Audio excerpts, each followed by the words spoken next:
There comes a point in society where production is no longer really important. To illustrate this, I like to use the example of a smaller society than the one we currently live in.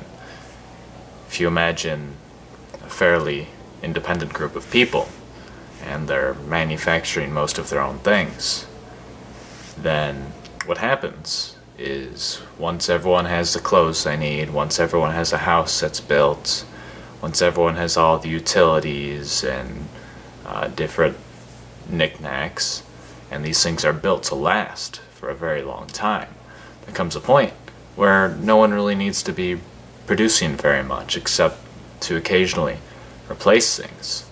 But we have this issue in our current society where things are constantly being replaced. In reality, production is not something that has to be going on indefinitely. But because we have things like fashion is always changing.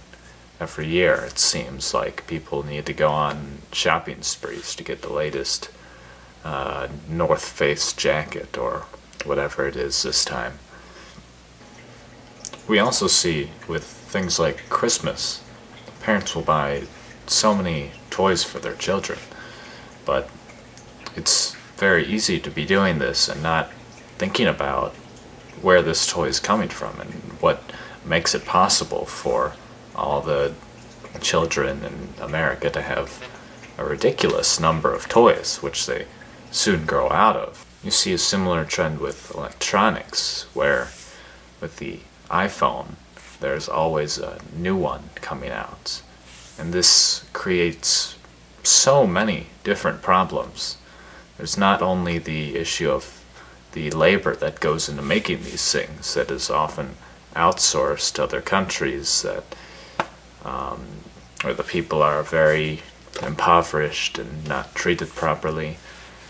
There's the issue of the actual resources that are needed to create the phone, and of course there's the eventual waste where everyone has gone through their old iPhones and they end up in a dumpster somewhere along with last year's fashion trends.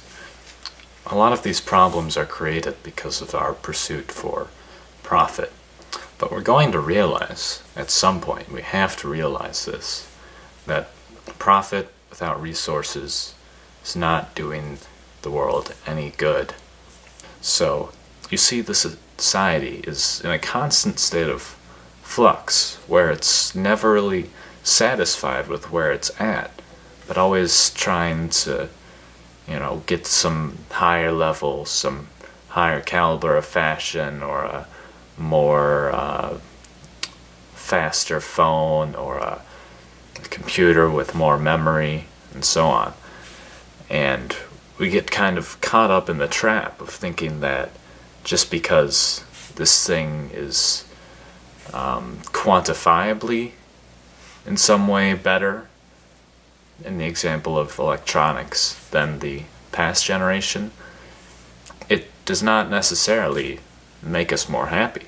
I mean, it might look a little bit more appealing, but that novelty quickly wears off, as with all things that people go on shopping sprees for.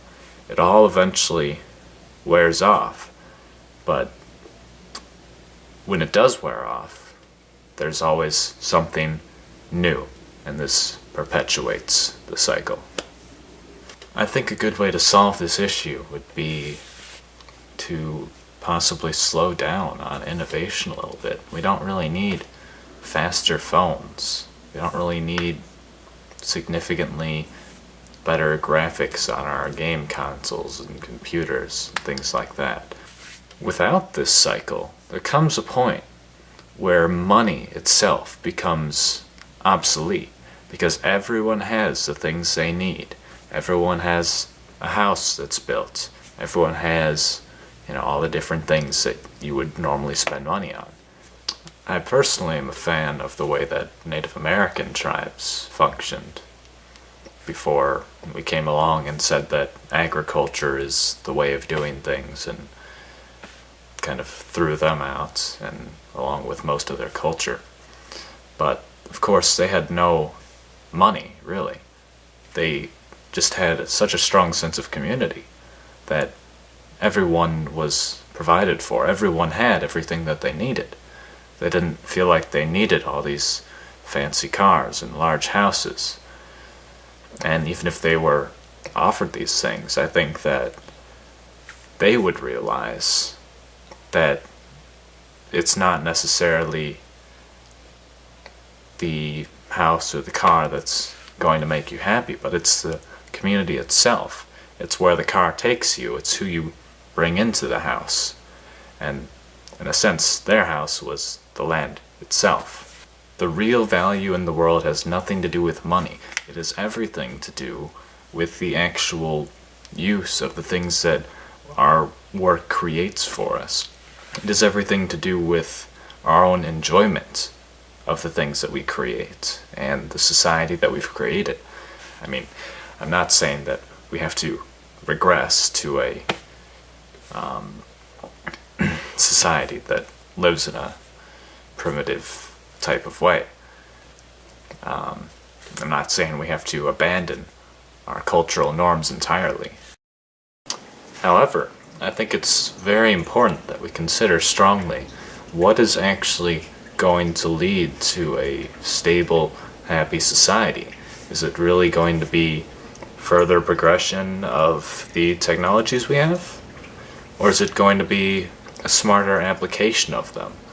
If we want to have a stable society that is at the most benefit for everyone, not just the people at the top, then we need to make it so that we are not just pursuing profit, but we are making things that last for a very long time. We have to begin to see that the incentive for corporations to be striving for ever-increasing profits is not necessarily what's best for society at large, and take action for ourselves by not always buying into the commercials we see and the type of marketing that goes on today.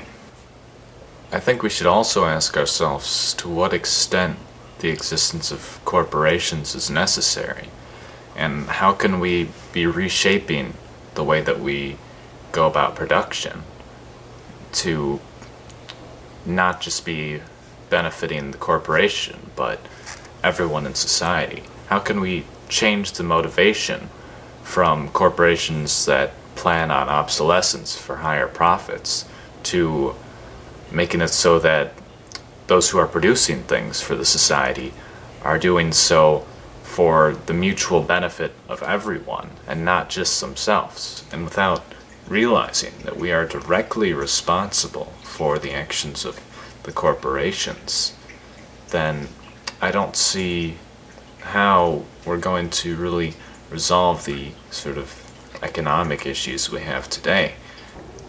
Because while competitiveness may have been a good motivator in the past, with the way things are right now, where we have kind of like a global society, I don't think that this is the motivator that we need.